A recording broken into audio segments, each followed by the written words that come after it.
নমস্কার। গল্পের ঝুলিতে সকল শ্রোতা বন্ধুদের স্বাগত জানাই। আজ আপনাদের জন্য গল্পের ঝুলিতে রয়েছে বিভূতিভূষণ বন্দ্যোপাধ্যায়ের লেখা রামতারণ চাটুর্যে অথর। গল্পটি ভালো লাগলে একটা লাইক এবং কমেন্ট করে জানানোর অনুরোধ রইল। আর চ্যানেলে নতুন হয়ে থাকলে আরও গল্প শোনার জন্য চ্যানেলটি সাবস্ক্রাইব করতে কিন্তু ভুলবেন না। তাহলে চলুন শুনে নেওয়া যাক আজকের গল্প। 15-16 বছর আগেকার কথা। পটলডাঙ্গা স্ট্রিটে এক বেঞ্চি পাতা চায়ের দোকানে রামতারণবাবুর সঙ্গে আমার আলাপ শুরু হয়। 1 পয়সা দামের এক পেয়ালা চা। গোলদিঘি বেরিয়ে এসে সস্তায় চা পান সারতে দোকানটাতে ঢুকলাম। আমার দরের আরও 5-6টি খরিদ্দার অত সকালেও সেখানে জমায়েত হতো 1 পয়সার এক পেয়ালা চা খেতে। এই দলের মধ্যে অনেকেই 25/2 নম্বর মেশবাড়ির অধিবাসী। একমাত্র রামতারণবাবুই ছিলেন গৃহস্থ লোক, যিনি ভাড়াটে বাড়িতে বাস করেন, মেশে নয়। সেই জন্যই তার সঙ্গে আলাপের প্রবৃত্তিটা আমার হয়তো অত বেশি ছিল। তখন থাকি মেশে, গৃহস্থ বাড়ির মধ্যে একটা নতুন জগৎ দেখতাম। রামতারণবাবুর সঙ্গে এই ধরনের দেখাশুনো প্রায় 3-4 মাস ধরে হলো। অবশ্যই চায়ের দোকানে যেমন আলাপ হওয়া সম্ভব তেমনই। নমস্কার, এই যে কেমন আছেন? আমার ওই একরকম কেটে যাচ্ছে। আপনি? ওই একরকম। একদিন রামতারণবাবু বললেন, কোন দিকে যাবেন? চলুন গোলদিঘিতে। দুজনে একখানা বেঞ্চির ওপর এসে বসি। রামতারণবাবু একটা বিড়ি ধরালেন, তারপর বললেন, একটা কথা আজ শুনলাম, শুনে বড় খুশি হলাম, তাই আজ আপনাকে একটু আলাদা করে এখানে আনা। আপনি নাকি লেখক, শুনলাম নাকি একখানা বই লিখেছেন, অনেক ভালো বলছে। আমার সসংকোচ বিনয়কে তিনি হাত নাড়া দিয়ে হটিয়ে বললেন, বাহ, এতে আর অত ইয়ের কারণ কি, ভালোই তো। বেশ বেশ, বড় সন্তুষ্ট হওয়া গেল। সুরেন কাল আমায় বিকেলে বলছিল কি না। আমি চুপ করেই রইলাম। রামতারণবাবুর বয়স আমার চেয়ে অনেক বেশি। মাথার চুল একটিও কাঁচা নেই। তাকে একটু সমীহ করেই চলতাম। বিড়ি সিগারেট চায়ের দোকানেও কখনো তার সামনে খাইনি। রামতারণবাবু গম্ভীরভাবে বললেন, বড় আনন্দ হলো আপনার পরিচয় জেনে। শুনলাম নাকি আপনার বই বেশ বিক্রি সিক্রি হয়। ওই একরকম হয়, মন্দ নয়। বটে। রামতারণবাবু একটু চুপ করে থেকে বললেন, তবুও কী রকম বিক্রি হয়? একটা এডিশন ফুরিয়েছে? আগে এই সেকেন্ড এডিশন চলছে। কতদিনে হলো? ধরুন তা প্রায় 1.5 বছর। বটে। রামতারণবাবু দীর্ঘ নিঃশ্বাস ফেলে চুপ করলেন। আমি ঠিক বুঝতে পারলাম না আমার বইয়ের সেকেন্ড এডিশন হওয়া এমন কি একটা সামাজিক দুর্ঘটনা। আবার তিনি বললেন, আজকাল হয়েছে যত সব বাজে বইয়ের আদর, লোকের রুচিও গিয়েছে নেমে। আমি মনে মনে ভীষণ রেগে গেলাম। আমি নতুন লিখতে আরম্ভ করিনি। 5-7 বছরের মধ্যে 2টো উপন্যাস, অনেকগুলো ছোট গল্প লিখেছি। লোকে সেগুলো মন্দ বলেনি। উনি প্রবীণ ব্যক্তি, কোথায় আমায় উৎসাহ দেবেন? তা নয়, আমার বইকে বাজে বইয়ের পর্যায়ে ফেলে দিলেন এক নিঃশ্বাসে। কি করে জানলেন উনি? পড়েছেন আমার বই? লেখকের অভিমান একটু বেশি।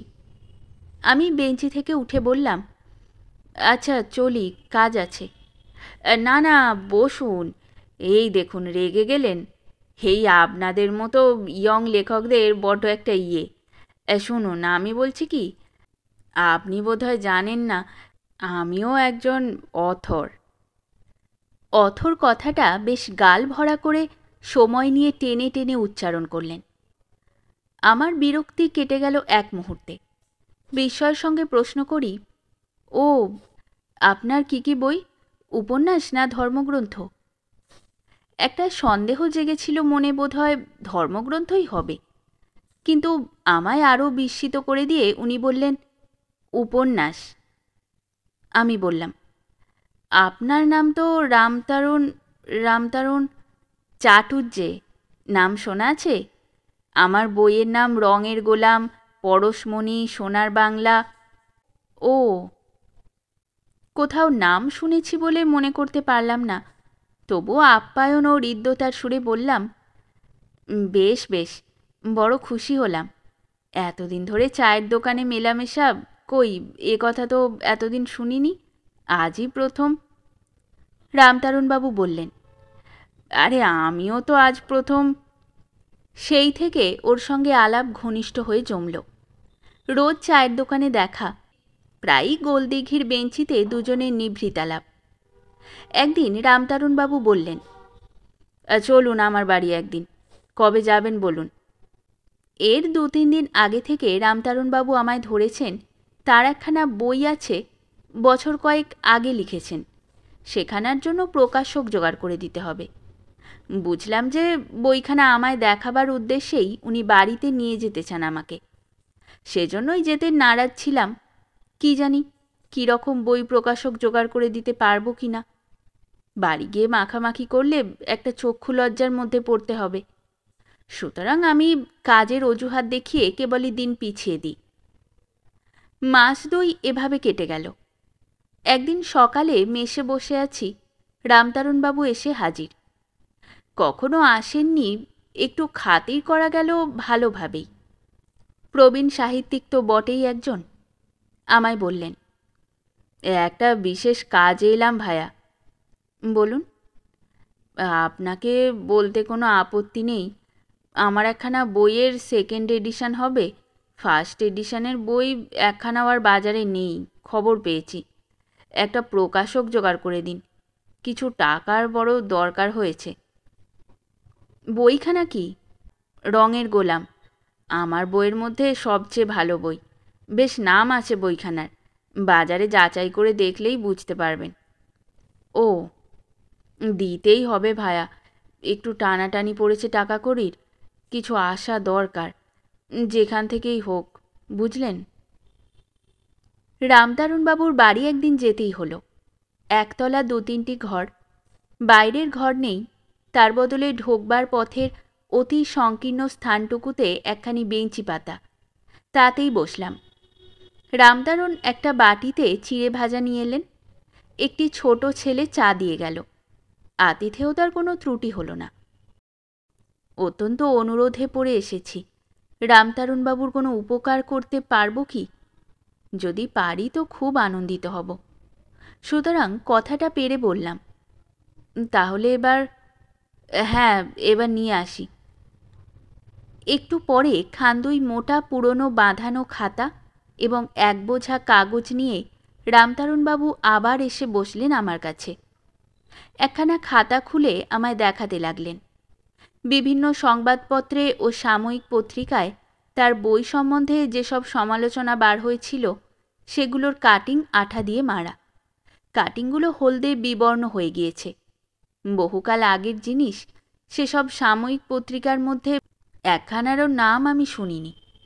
20 শতাব্দীর প্রথম দশকে তাদের অস্তিত্ব ছিল, বহুকাল তারা মরে ভূত হয়ে গিয়েছে। তারা সকলে বলছে, রামতারণবাবু রঙের গোলাম লিখে বঙ্কিমের খ্যাতির প্রতিদ্বন্দ্বী হয়েছেন। এমন ভাব ও ভাষা বাংলা সাহিত্যে দুর্লভ, এই ধরনের সব কথা।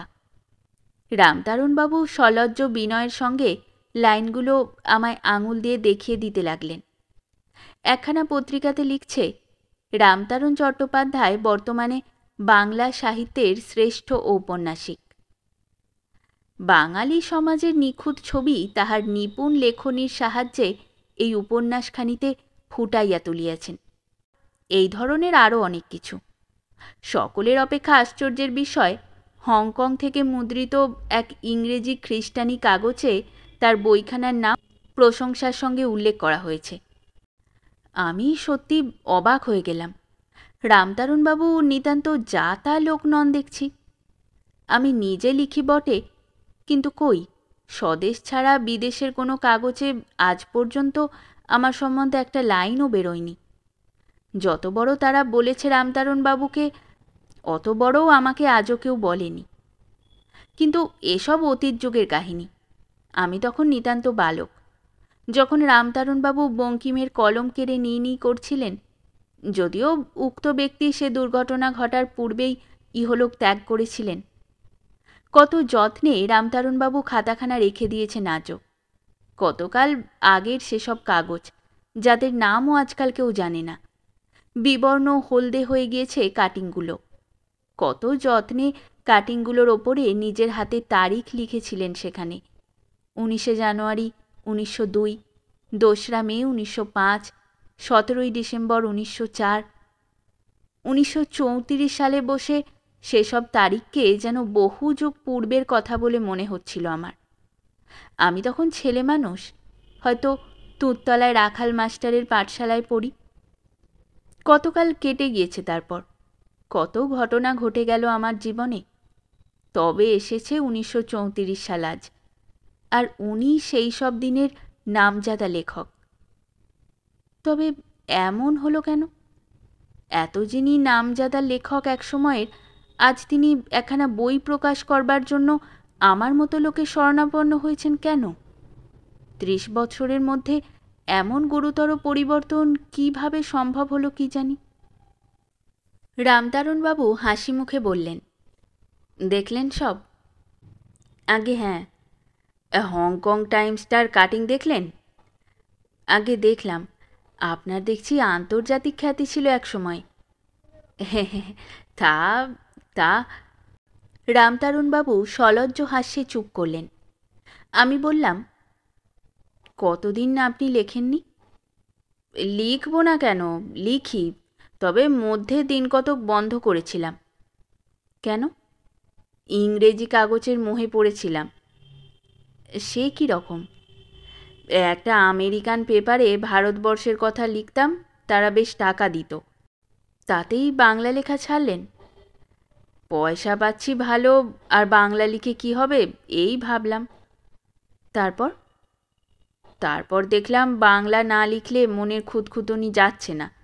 কতগুলো উপন্যাসের প্লটও মনে এলো। আবার তখন বাংলা লিখতে হাত দিলাম। কিন্তু কি জানি কি হয়ে গিয়েছিল ইতিমধ্যে, আর প্রকাশক পাচ্ছি নে মোটে। এদিকে সে আমেরিকান কাগজের সঙ্গেও আজকাল আর সম্পর্ক নেই, তারা হাত গুটিয়েছে। আগে বেশ টাকা দিত, কাগজ বোধহয় তাদের উঠেই গিয়েছে, চিঠিও লেখে না আর। তাই তো। রামতারণবাবু একটা বান্ডিল খুলে কতকগুলো পুরানো বই আমার সামনে ধরে বললেন, এই দেখুন আমার সব বই। অনেক দিনের ছাপা, অনেক দিন আগের কাগজ, সেকালের ধরনের চটকদার বাঁধাই, সোনার জলে রূপোর জলে নাম লেখা। বইগুলোর বাঁধাই শুধু শক্ত কাগজের বোর্ডের, কীরকম ঘোরানো গড়নের অক্ষর। গ্রন্থকারের নামের পূর্বে লেখা আছে, অমুক অমুক বইয়ের লেখক শ্রী রামতারণ চট্টোপাধ্যায়। একখানা বই হাতে দিয়ে রামতারণবাবু সগর্বে বললেন, এই আমার রঙের গোলাম। আগ্রহের সঙ্গে বইখানা হাতে নিলাম। বইখানার প্রথম দিকে এক সুদীর্ঘ ভূমিকা, শ্রী ভুবনমোহন শর্মন নাম লেখা আছে ভূমিকার শেষে। আর ভূমিকায় লেখা আছে, আমি এই পুস্তকখানির ভূমিকা লিখিতে অনুরুদ্ধ হইয়াছি। আমার সব ভালো লাগিয়াছে। আমার মনে হয় আমি নিঃসংকোচে লিখিতেছি, হিন্দুর পবিত্র বর্ণাশ্রম ধর্মের আদর যতদিন থাকিবে ততদিন সাধারণ্যে এই পুস্তকখানির আদর, ইত্যাদি ইত্যাদি। কিন্তু এতবার যিনি আমি লিখেছেন ভূমিকায়, যাকে এত অনুরোধ করে ভূমিকা লেখানো হয়েছিল একদিন, আজ 30 বৎসর পরে তাকেও লোকে বেমালুম ভুলে গিয়েছে। আমার তো মনে হলো না এ নাম কখনো শুনেছি। রামতারণবাবু বললেন, ভূমিকাটা দেখেছেন?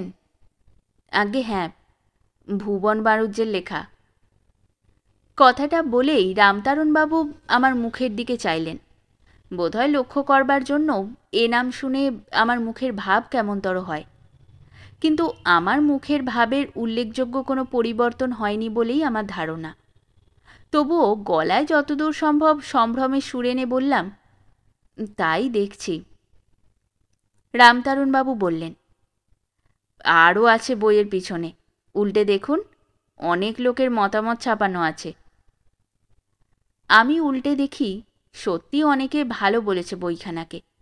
ওদের মতামত ছেপে দেওয়া আছে বটে, কিন্তু যেসব লোকের মতামত ছাপানো হয়েছে তখনকার দিনে তাদের ব্যক্তিত্ব হয়তো যথেষ্টই ছিল। তাদের মতামতের মূল্যও ছিল সেই অনুপাতে। আজকাল তাদের কেউ চেনে না, তাদের মতামতের মূল্য কানাকড়িও না। যুগ পরিবর্তন হয়েছে। সেদিনের বাণী যারা শুনিয়েছিল আমড়া গাছের পাকা পাতার মতো তাদের দিন ঝরে গিয়েছে, তাদের আজ কেউ চেনে না। তত্ত্বটা কি অদ্ভুতভাবেই উপলব্ধি করলাম সেদিন সেখানে বসে। আমার সামনে নোনা ধরা পুরনো দেওয়াল, চুনবালি খসে অনেকখানি করে ইট বেরিয়ে পড়েছে। একগাদা পুরনো বাঁধানো খাতা, জীর্ণ হলদে বিবর্ণ খবরের কাগজের কাটিংয়ে ছাপানো জীর্ণ হলদে বিবর্ণ প্রশংসা। যাদের মতামত তারা ইহলোকের হিসেব চুকিয়ে ফেলেছে। বহুকাল পুরনো কাগজপত্রের ভ্যাপসা গন্ধ। প্রবীণ পক্ককেশ গ্রন্থকার রামতারণ চাটুর্যে সামনে বসে শিরাবহুল হাতে পুরনো বই খাতার পাতা উল্টাচ্ছেন। মন খারাপ না হয়ে পারে না। আমিও লেখক, আমার চেয়ে অনেক বড় দরের লেখক ছিলেন ইনি একদিন। দিন চলে যায়, থাকে না। এ যুগের বিখ্যাত ঔপন্যাসিকের বইয়ের জীর্ণ পাতা ও যুগে লাইব্রেরির আলমারির পেছনে তেলাপোকায় কাটে, ওজন দরে বিক্রি হয়। রামতারণ বললেন, দেখেছেন, এই দেখুন রায়বাহাদুরের মতো। কোন রায়বাহাদুর? রায়বাহাদুর যোগেন্দ্রনাথ মুন্সি। কত বড় কলকাতায় হেন সভা ছিল না যেখানে রায়বাহাদুর সভাপতিত্ব না করতেন। ও, চিনলাম না।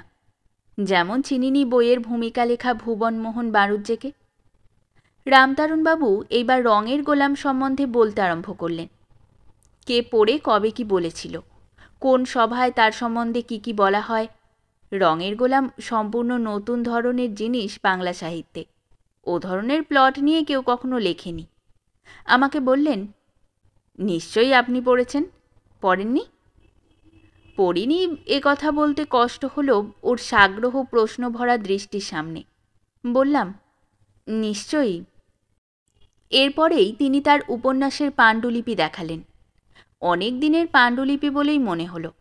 আমায় বললেন, শোনাবো? একটু একটু করে পড়েন তিনি, আর আমি বসে বসে শুনি আর ঘাড় নাড়ি। মাঝে মাঝে বলেন, আপনার কেমন লাগছে? বলি, ভালোই লাগছে। ঘণ্টাখানেক কেটে গেল। 30 বছর আগের বাংলায় লেখা মামুলি প্লট বলে মনে হবারই কথা আমার কাছে। ওসব খোঁজ, ওসব কৌশল অনেক পেছনে ফেলে এসেছি আমরা। পাঠক, এই যুবক ও যুবতীকে কি চিনিতে পারিলেন? ইহারাই আমাদের নবকুমার ও ইন্দুমতি। বেলা যায় যায়। এতক্ষণে আমাদের আড্ডা বসেছে উদিন ভানু আপিসে। বন্ধুবান্ধব এসে গিয়েছে, চা চলছে। আমি উসখুস করি আর ঘন ঘন বাইরের দিকে উঁকি মারি। রামতারণবাবু সেদিকে দৃষ্টি নেই। তিনি তন্ময় হয়ে দরদের সুরে পড়ে চলেছেন ইন্দুমতির পাণ্ডুলিপি। ইন্দুমতি কি একটা ফ্যাসাদে পড়েছে। ভালো করে বোধহয় জায়গাটা শুনিনি। এখন তার করুণ স্বগতোক্তি খুব দরদ দিয়ে উনি পড়ছেন। কি মুশকিলেই পড়া গেল। আজকের আড্ডা ফসকালো দেখছি। হঠাৎ দাঁড়িয়ে উঠে বলবো, আচ্ছা থাক, আমার কাজ আছে আজ। না, রামতারণবাবু কি মনে করবেন? তার চেয়ে শুনি বসে বসে। আর কখনো আসব না। সন্ধ্যা হয়ে এলো ক্রমে। তার পড়া চলে না। রামতারণবাবু হেঁকে যেন কাকে বললেন, ওরে আলো একটা দিয়ে যা। আমি এই সুযোগে বলি, তাহলে আজ যাবেন? আগে হ্যাঁ, একটু দরকার আছে। কাল আসবেন কোন সময় বলুন? সবটা শুনতে হবে তো, নইলে প্রকাশকদের কাছে বলবেন কি? কেমন লাগছে? বাহ, চমৎকার। তাহলে কাল ধরুন এই 3টে এসে চা খাবেন। কাল? কাল আবার ভবানীপুরে একটু কাজ ছিল। না না, তা হবে না। একটা বই আরম্ভ করে মাঝে ফাঁক দিলে ইমপ্রেশন কেটে যায়, একটানা না শুনলে। আসুন কাল, সময় খুব কম হাতে। অগত্যা রাজি হতে হলো। পরদিনও গেলাম। সেদিন খাতা শেষ হয়ে গেল। আমার সৌভাগ্য বলেই সেটা ধরতে পারতাম, যদি না রামতারণবাবু পড়ার শেষে খাতাখানা আমার ঘাড়ে চাপাতেন প্রকাশক খুঁজে দেওয়ার জন্য। বললেন, তাহলে এইবার একটু ভালো করে চেষ্টা করুন। শুনলেন তো সবটা। এই ধরনের বই আজকাল কেউ লিখতে পারবে না মশাই। নিজের মুখেই বলছি, তা আপনি যাই ভাবুন, অথর হলেই হলো না। আমার ভাবনা অবশ্য একটু ভিন্ন পথে গেল। এ যুগে চেষ্টা করলেও অমন বই লেখা যায় না ঠিকই। যুগের হাওয়া বদলেছে। রামতারণবাবুর যুগ ৩৫ বছর পিছিয়ে পড়ে গিয়েছে। চেষ্টা করিনি তা নয়, সত্যিই চেষ্টা করেছিলাম। প্রকাশকেরা হেসেই কথাটা উড়িয়ে দেয়, সোজা কথা শুনিয়ে দেয় অনেকে। কেন আমি বৃথা চেষ্টা করছি? ও বই চলবে না, লেখকের নাম নেই বাজারে। বললাম, কেন থাকবে না? একসময় তার বইয়ে যথেষ্ট আদর ছিল। যখন ছিল তখন ছিল, এখনও অচল। রামতারণবাবুর সঙ্গে দেখা করতে সংকোচ হয়। অন্য চায়ের দোকানে চা খাই, গোলদিঘির ত্রিসীমানা মারাই না। কিন্তু একদিন তিনি আমার মেসে এসে হাজির। আমি ওকে দেখে একটু থতমত খেয়ে গেলাম। উনি বললেন, কি ব্যাপার, দেখিনে যে? আসুন। শরীর খারাপ, বেরোয়নি। বইখানার কতদূর কি হলো বলুন তো? আমার ছোট নাতনির অসুখ, কিছু টাকা বড় দরকার। কে কি বললে তাই বলুন। বড় বিপদে পড়ি। কেউ কিছুই বলেনি যে, একথা তাকে শোনাতে আমার বড়ই বাধে। প্রবীণ লেখকের মনে সে রূঢ় আঘাত কেমন করে দিই। অবশেষে বললাম, একজনের সঙ্গে কথাবার্তা হচ্ছে। খাতা তারা নিয়ে নিয়েছে নাকি? না, খাতা আমার কাছেই। রামতারণবাবু যেন দুর্ভাবনার দায় এড়িয়ে হাঁপ ছাড়লেন। প্রকাশকদের বিশ্বাস নেই, তারা অনেক সময় ভালো বই পেলে মেরে দেয়। আমি যেন খুব সাবধানে কাজ করি। অনেক সদুপদেশ দিলেন। আমি বেশ মন দিয়ে চেষ্টা করছি তো। ২-৩ জায়গায় ঘুরলাম, আরও রীতিমতো অনুনয় বিনয় করলাম ২-১ জায়গায়। তারা হেসে বলে, আপনি অমন করছেন কেন ওর জন্য বলুন তো? ওর বই চলবে না। আপনার নিজের বই আছে? থাকে নিয়ে আসুন, কালই প্রেসে দিচ্ছি। একজন অনভিজ্ঞ লোক বই ছাপার ব্যবসা করতে এলো মুর্শিদাবাদ জেলা থেকে। আমার কাছে দিনকতক ঘোরাঘুরি করলে। পয়সা বেশি নেই, কম টাকায় কাজ হাসিল করতে চায়। তাকে পাঠিয়ে দিলাম রামতারণবাবুর কাছে। সে চেনে না বিশেষ কোনো গ্রন্থকারকে। আমার মুখে শুনলে রামতারণবাবুর খ্যাতির কথা। ওর বাসার ঠিকানা দিয়ে পাঠিয়ে দিলাম ওর কাছে। সন্ধ্যার পরে লোকটা এলো আমার বাসায়। খুব খুশি। মস্ত বড় অথর ধরিয়ে দিয়েছি তাকে।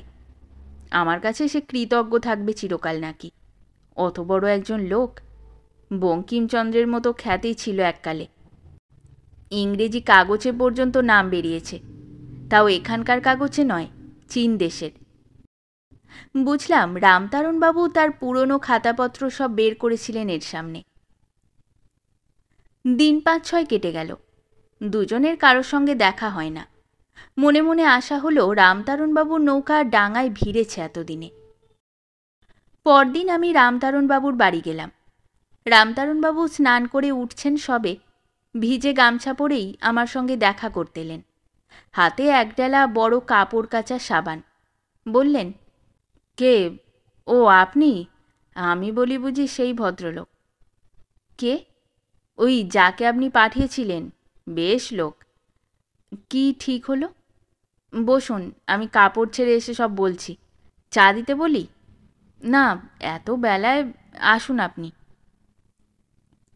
রামতারণবাবুর মনে খুব স্ফূর্তি। ফিরে এসে আমার কাছে বসলেন। আমি বললাম, কি ব্যাপার বলুন। এখনই আসবেন উনি, আজ টাকা দেবার কথা। কথা পাকাপাকি হয়ে গেল? কত টাকায় মিটল? ১৫০ টাকা। দুজনেই বসে রইলাম অনেকক্ষণ। কেউ এলো না। আমি উঠে বাড়ি চলে এলাম। সেই প্রকাশকটি আমার কাছে দুপুরের পরেই এসে হাজির। বললাম, আপনি গেলেন না ওখানে? কতক্ষণ বসেছিলাম আমরা। না মশাই, ওর বই নেব না। কেন? চলবে না, সবাই বারণ করছে। উনি সেকেলে লেখক, ওর বই একালে বিক্রি হবে না। তবুও আমি অনেক বোঝালাম, ফল বিশেষ কিছু হলো না। সেই যে চলে গেল, আর আমি তাকে কোনোদিন দেখিনি। এই ঘটনার পরে 2-3 মাস কেটে গেল। রামতারণবাবুর আর কোনো খবর পাইনি। সে চায়ের দোকানেও তিনি আর আসেন না।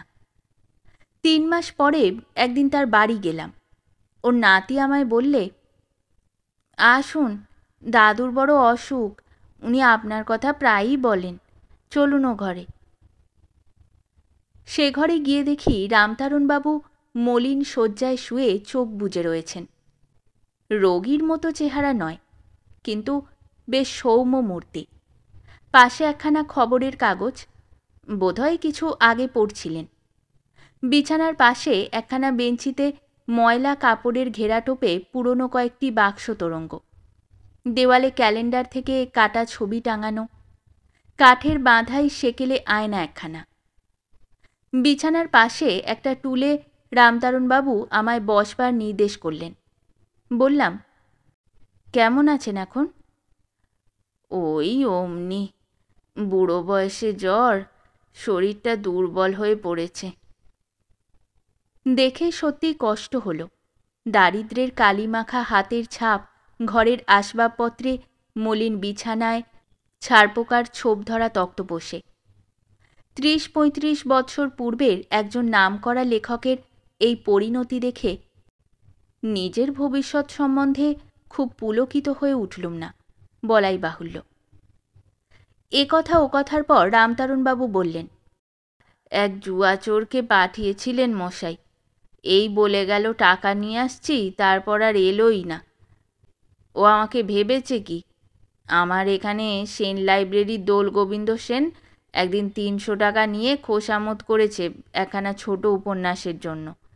এই 7-8 ফর্মা। ওর ভাগ্য ভালো যে 150 টাকায় ওকে বই দিতে রাজি হয়েছিলাম, তা বুঝলো নাও। রামতারণবাবুর ব্যথা কোথায় জানতে দেরি হয় না। আমি কোনো কথা না বলে চুপ করে রইলাম। উনি বললেন, আপনার সঙ্গেও দেখা করেনি? অম্লান বদনে বললাম, কই না। হামবাগ কোথাকার, ওর কোনো পুরুষে প্রকাশক নয়। মুড়ি মিছরির যে একদর করে, সে আবার প্রকাশক? অনেক পাবলিশার দেখেছি আমি, বুঝলেন। আমার এখানে ধর্না দিয়েছে, বুঝলেন।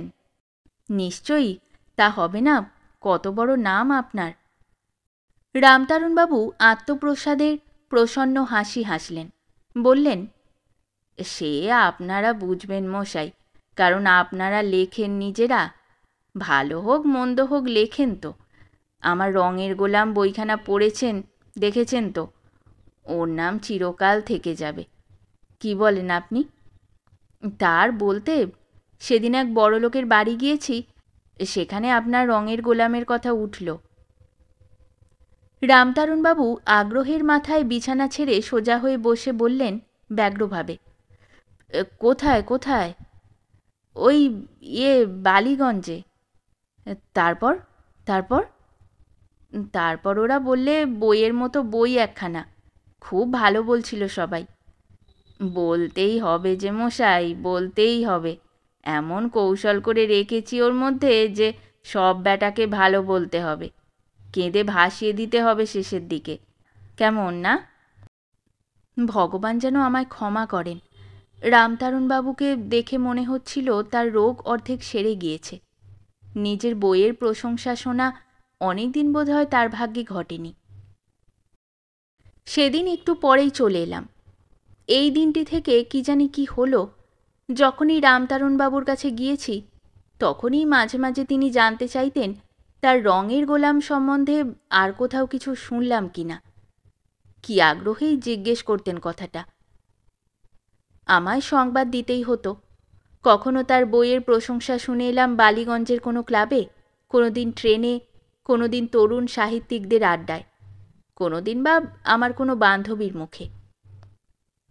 এরপরেই তার সানুনয় অনুরোধ শুনতে হতো প্রায় প্রত্যেকবার, দেখুন না মশাই, বইখানার সেকেন্ড এডিশন যদি কেউ নেয়, একবার উঠে পড়ে লাগতে হয়। এবার আপনি তো পড়েছেন, আপনি বলবেন তাদের বুঝে, কি বলেন? ভগবান জানেন, রঙের গোলাম নামধেয় কোনো উপন্যাস আমি চোখে দেখিনি। হয়তো রামতারণ বাবুর বাসাতেই যাতায়াত করা উচিত ছিল না তো, কিন্তু না গিয়ে আমি পারতাম না। কেমন একটা টান অনুভব করতাম। প্রবীণ লেখক অসহায়ভাবে রোগশয্যায় পড়ে আছেন। কখনো ২-৫টা কমলালেবু, কখনো একটু মিছরি হাতে নিয়ে যেতাম। কিন্তু রামতারণবাবু সবচেয়ে খুশি হতেন ভালো গুরুক তামাক নিয়ে গেলে। বৈঠকখানা বাজারের সাধনের দোকানের তামাক বড় পছন্দ করতেন। এরপরে ধীরে ধীরে রামতারণবাবুর কাছে যাওয়া আমার কমে গেল। এমনি হয়ে থাকে জীবনে। কিছু সময় ধরে এক এক লোকের রাজত্বকাল চলে। সে সময় পার হয়ে গেলে সারা জীবনেও আর হয়তো সে লোকের দেখা মেলে না। দেখা মিললেও প্রথম আলাপের দিনের উৎসাহ খুঁজে পাওয়া যায় না। রামতারণবাবুকে সে চায়ের দোকানে আর অনেক দিন দেখিনি। 10-11 বছর কেটে গেল এর মধ্যে। আমার নিজের জীবনেও কত পরিবর্তন ঘটে গেল। কলকাতার অধিবাসী এখন আর আমি নই। গ্রাম দেশে বাড়ি করেছি, মাঝে মাঝে আসি যাই, এই পর্যন্ত। একদিন হেদোর ধারের বেঞ্চিতে বসে একটু জিরোচ্ছি, পাশেই একজন বৃদ্ধ ব্যক্তি বসেছিলেন আমার আগে থেকেই। 2-1 বার চেয়ে দেখে লোকটিকে চিনতে পেরে আমি একেবারে বেঞ্চি ছেড়ে প্রায় লাফিয়ে উঠলাম। বললাম, রামতারণবাবু যে, চিনতে পারেন? রামতারণবাবু খুব বুড়ো হয়ে গিয়েছেন, চেহারাও গিয়েছে অনেক বদলে। আমার মুখের দিকে খানিকক্ষণ চেয়ে থেকে বললেন, ও আপনি? আবার ওর পাশে বসে পড়ি। এত দিনের অদেখা, অনেক কথাবার্তা হয়। উঠবার সময় বললেন, চলুন না আমার বাসায়, সেই ভীম ঘোষের লেনেই আছে বাসা, ওখানেই বহুকাল কাটল। এখন আর কোথায় বা যাব, আপনি তো ভুলেই গিয়েছেন একেবারে। গেলাম সেই পুরনো বাড়িতে। সেই পুরনো দিনের আসবাবপত্র ঠিকই আছে, মাই ঢুকবার দরজার সামনে সেই বেঞ্চিখানা পর্যন্ত। পরিবর্তনের মধ্যে রামতারণবাবু একটু স্থবির হয়ে পড়েছেন, নিজেও তুললেন সে কথা। আর তেমন হাঁটাহাঁটি করতে পারি নে, হেদোটাতে গিয়ে বসি বিকেলটাতে। যাবই বা কোথায়, গেলে পয়সা খরচ, যা টানাটানি সংসার। আপনার বড় ছেলে কোথায় কাজ করছে? সে তো নেই, আজই 8 বছর। ওই ছোট ছেলেটা কি একটা চাকরি করে, রেশন পায়, তাতেই কোনো রকমে। কিছুক্ষণ চুপ করে রইলাম, কি কথা বলি। রামতারণবাবুই নিস্তব্ধতা ভঙ্গ করে বলে উঠলেন, ভালো কথা। আমি ওর মুখের দিকে চাইলাম। আমার রঙের গোলামের কথা আজকাল কেমন শোনেন টোনেন, লোকে বলছে কি, আধুনিক জেনারেশনের মত কি, ওরা ওটা বুঝতে পারবে? ওদের জন্যই ওটা লেখা। আমরা হচ্ছি অথর। বইয়ের কথা লোকে কি বলে না বলে সে তো আর আপনাকে বোঝাতে হবে না, আপনিও তো একজন। শীর্ণকায় অতি বৃদ্ধ ঔপন্যাসিক আমার সামনে। মিথ্যা গল্প ফাঁদি। বলি, হ্যাঁ মনে পড়ে গেল, সেদিন ট্রামে দেখি আপনার বই নিয়ে 2 ভদ্রলোকের মধ্যে বেঁধেছে ঘোর তর্ক। কলেজের ছেলে বলেই মনে হয়, দুজনেই ভক্ত আপনার লেখার। তারপর উনি দীর্ঘ নিঃশ্বাস ফেলে বললেন, হতেই হবে যে, ওর মধ্যেই এমন কৌশল করা আছে, কেঁদে ভাসিয়ে দিতে হবে শেষের দিকে যে। তা ভালো কথা, ওর সেকেন্ড এডিশনটার জন্য একটু খাটতে হচ্ছে আপনাকে, বুঝলেন? আপনাকে বলবো না তো কাকে বলবো বলুন? অথরস্য অথরগতি, নাম করা বই বাজারে। তাহলে একটু দয়া করে। শীর্ণ হাত দুখানা দিয়ে রামতারণবাবু সাগ্রহে আমার ডান হাত চেপে ধরলেন।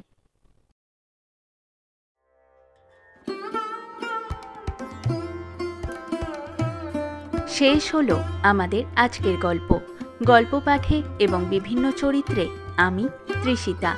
গল্পটি ভালো লাগলে লাইক এবং শেয়ার করে দেবেন, আর চ্যানেলে নতুন হয়ে থাকলে আরও গল্প শোনার জন্য চ্যানেলটি সাবস্ক্রাইব করতে কিন্তু ভুলবেন না। খুব খুব তাড়াতাড়ি নতুন একটি গল্প নিয়ে ফিরে আসব। সকলে ভালো থাকুন, শুনতে থাকুন গল্পের ঝুলি।